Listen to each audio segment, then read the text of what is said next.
Yemen ഇസ്രായേലിനെ ആക്രമിച്ചത് Saudi അറേബ്യയുടെ ആകാശം ഉപയോഗിച്ചുകൊണ്ടാണ് എന്നുള്ളത് ഏറെക്കുറെ തെളിവായിരിക്കുകയാണ്. അവർ പറയുന്നു കടൽ മാർഗമാണ് ആക്രമിച്ചത് അല്ലെങ്കിൽ കരമാർഗമാണോ എന്നുള്ള പരിശോധന ഇസ്രായേൽ നടത്തിയിരുന്നു.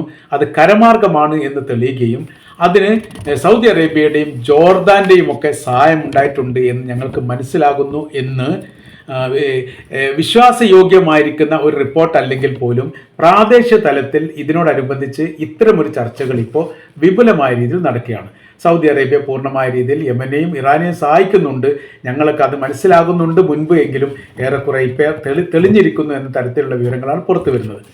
അപ്പോൾ ഇതിൽ പറയുന്ന കാര്യം, ആകാശം ഉപയോഗിച്ചു കൊണ്ടുള്ള ആക്രമണം തങ്ങൾ ഒരിക്കലും പ്രതീക്ഷിച്ചിട്ടില്ല. ചെങ്കടലുമായിട്ട് ബന്ധപ്പെട്ടുള്ള ആക്രമണം ഉണ്ടാവുന്നെങ്കിൽ അത് പ്രതിരോധിക്കാനുള്ള എല്ലാ സംവിധാനം ഉണ്ടായിരുന്നു.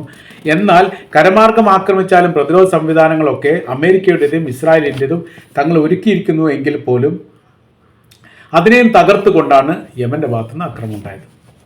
അതിന് പിന്നിൽ ഇറാനാണ് ഞങ്ങൾക്ക് അറിയാമെങ്കിൽ പോലും സൗദി അറേബ്യയുടെ ആകാശം ഉപയോഗിച്ചാണ് ആക്രമിച്ചത് എന്നുള്ളത് ഞങ്ങളെ സംബന്ധിച്ചിടത്തോളം വലിയ പ്രയാസമുണ്ടാക്കുന്ന കാര്യമാണ്. അപ്പോൾ സൗദി അറേബ്യയും ജോർദാൻ്റെയും സഹായത്തോടു കൂടി യമൻ ആക്രമിച്ചു എന്ന് തീർച്ചയായിട്ടും ഞങ്ങൾ മനസ്സിലാക്കുന്നു എന്നുള്ളതാണ് ഈ റിപ്പോർട്ടിൻ്റെ ഭാഗമായിട്ട് കാണാൻ വേണ്ടി സാധിക്കുന്നത്.